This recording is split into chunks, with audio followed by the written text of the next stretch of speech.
বাশার আল আসাদ সরকারের পতনের পর সিরিয়ায় হামলা জোরদার করেছে ইসরায়েলি বাহিনী।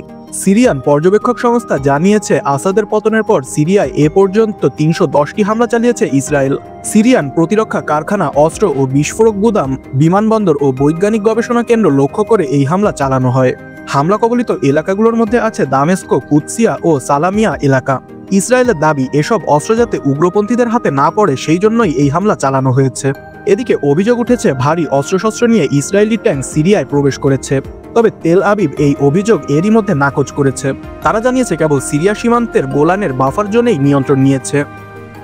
এর আগে ইরান ও রাশিয়া অভিযোগ করেছিল, আসাদ সরকারের পতনের পেছনে ইসরায়েল ও যুক্তরাষ্ট্রের হাত আছে।